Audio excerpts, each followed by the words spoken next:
दोस्तों, आज के इस तफसीली जायजे में खुशामदीद। आज हम एक इंतहाई ज़बरदस्त और दिलचस्प नबाताती मौजू पर बात करने वाले हैं। हम सिरफोका नामी एक रवायती तिब्बी पौधे की मुकम्मल फ़ाइल खोलने जा रहे हैं, जिसकी तारीख और इसके तिब्बी फ़वाइद सच में हैरानकुन हैं। तो चलिए, बगैर किसी ताख़ीर के इसमें गौता लगाते हैं और इस नबाताती शाहकार के राज़ों से पर्दा उठाते हैं। आज के इस सफ़र में हम इस पौधे को इन 5 बुनियादी हिस्सों में समझेंगे, यानी इसका तारुफ, इसका मिजाज और अफ़ाल, रिवायती इस्तेमाल, अंदरूनी कीमियाई अज्जा और आखिर में इसकी दुरुस्त मिकदार और मुतबादल। तो चलिए शुरुआत करते हैं पहले हिस्से से, यानी सुरफुका का तारुफ। अब सबसे पहला सवाल जो जहन में आता है वो ये है कि आखिर ये पर्पल टेफ्रोसिया भला क्या है। देखिए, साइंस की दुनिया में तो इसे फैबेसी खानदान का पौधा माना जाता है और इसका बाकायदा नबाताती नाम क्राका पुरपुरिया है। लेकिन अगर हम आम जबानों की बात करें ना, तो इसके नाम बड़ा दिलचस्प हैं। इसे वाइल्ड इंडिगो, बर्गेसोनालो और बन नीलगाज के नामों से भी पुकारा जाता है।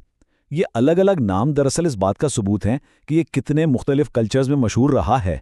अगर हम इसकी ज़ाहिरी शक्ल सूरत या माहियत पर गौर करें तो ये एक खुदरो पौधा है, यानी जंगलों और मैदानों में ये खुद ब खुद उगाता है।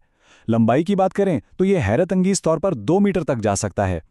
इसकी एक पतली सी टहनी होती है जिस पर पत्ते बिल्कुल आमने सामने लगे होते हैं, और हाँ, इस पर निहायत दिलकश जामनी रंग के फूल खिलते हैं, जिसके बाद इसमें छोटी छोटी फलियां लगती हैं और हर फली में 4 से 5 बीज होते हैं।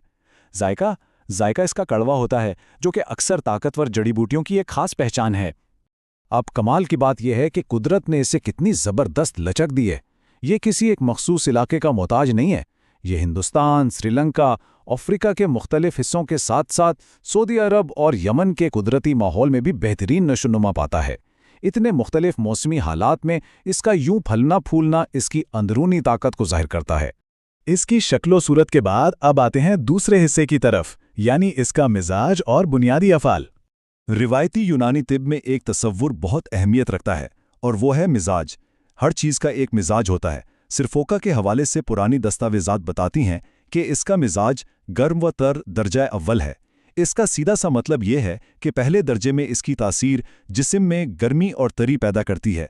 ये छोटी सी बात तिब्बी माहिरीन के लिए बहुत बड़ा इशारा होती है कि ये दवा जिस्म में जाकर कैसा रद्द-ए-अमल देगी।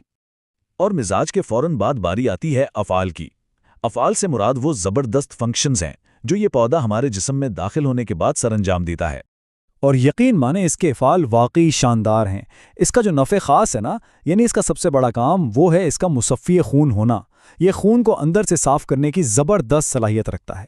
फिर ये मुक़व्वी जिगर है जो हमारे जिगर को मजबूत बनाता है। साथ ही ये मद्देर बोल यानी पेशाब आवर है ताकि जिस्म से जहरीले मादे बाहर निकल सकें।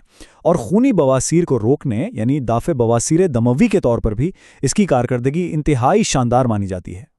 इन ज़बरदस्त अफ़ाल को समझने के बाद अब चलते हैं इसके रिवायती तिब्बी इस्तेमाल की तरफ।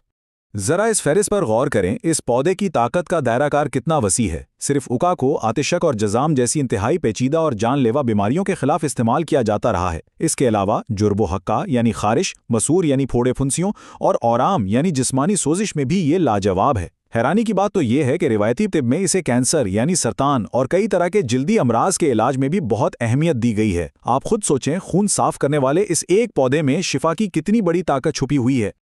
अब जहन में यह सवाल पैदा होता है कि आखिर इसके अंदर ऐसा क्या है जो ये सब कुछ मुमकिन बनाता है। चलिए कीमियाई अज्जा की बात करते हैं। जब हम इस पौधे का जदीद माइक्रोस्कोपिक तज्जिया करते हैं तो हमें इसके अंदर छुपे हुए कुछ निहायत अहम मुरक्कबात मिलते हैं। इनमें टिफ्रोसिन, ग्लाइकोसाइड्स और रूटिन जैसे नाम शामिल हैं। साथ ही इसमें मैंगनीज, एल्ब्यूमिन और क्लोरोफिल भी मौजूद होते हैं। यही वो जादुई केमिकल्स हैं जो मिलकर काम करते हैं और इन तमाम ताकतवर तिब्बी असरात की असल वजह बनते हैं जिनका हमने अभी जिक्र किया। और अब आते हैं अपने आखिरी हिस्से की तरफ, जो कि सबसे अहम भी है, मिकदार, हिफाजत और मुतबादिल। यहाँ आपको एक बहुत ही ख़ास पैमाना याद रखना है, 5 से 7 माशा। रिवायती तिब में आप अंधाधुंध कोई चीज़ इस्तेमाल नहीं कर सकते। मिकदार का तयन बहुत सख्त होता है और सिरफोका की मेयारी खुराक सिर्फ 5 से 7 माशा मुकर्रर की गई है। यही वो दुरुस्त मिकदार है जिस पर ये अपना काम बेहतरीन अंदाज में करता है। और यहीं पर हमें पुरानी तिब का एक निहायत खूबसूरत फ़लसफ़ा नज़र आता है, तवाज़ुन। अगर इस पौधे का एक मुज़िर पहलू या साइड इफ़ेक्ट है, यानी ये मैदे को कदरे कमज़ोर कर सकता है, जिसे मुज़ैफ़े मैदा कहते हैं, तो तिब ने इस नुकसान को दूर करने के लिए एक मुसल्ले या करेक्टिव भी बता दिया है। इसके मुज़र असरात को ख़त्म करने के लिए इसे ज़रावन के साथ इस्तेमाल किया जाता है। क्या ज़बरदस्त निज़ाम है ना? अच्छा, अब फ़र्ज़ करें कि किसी वक्त आपको सिरफ़ का दस्तयाबी नहीं है, तो क्या करें? माहिरीन ने इसका हल भी दिया है। इसका बदल या मुतबादिल है बरेहम डंडी। और हाँ, ये पौधा यूनानी तिब के कई मशहूर मुरक्कबात यानी मारूफ अद्वियात का भी हिस्सा है। ख़ासतौर पर अरके मुरक्कब मुस्तफ़ी खून और नुक़्वे शाहतरा में इसका इस्तेमाल बहुत आम है, जो कि बरसों से इंतहाई कामयाब रहे हैं। तो दोस्तों, हमने देखा कि सिरफोका, जो बज़ाहिर जंगल में उगने वाला एक आम सा पौधा लगता है, हकीकत में अपने अंदर शिफा का एक मुकम्मल निज़ाम समोए हुए है। इसकी केमिस्ट्री और सदियों पुराने इस्तेमाल को देखने के बाद ना वाकई एक सोच उभरती है। अगर महज एक पौधे में इतनी ताकत मौजूद है, तो ज़रा सोचिए रिवायती इल्म के ऐसे और कितने ही बड़े ख़जाने होंगे जो आज भी हमारी तहकीक और तवज्जो के मुंतज़िर हैं। ये एक ऐसा सवाल है जो हमारी जुस्तजू को कभी ख़त्म नहीं होने देता। आज के इस मालूमाती जायज़े में हमारे साथ रहने का बहुत बहुत शुक्रिया।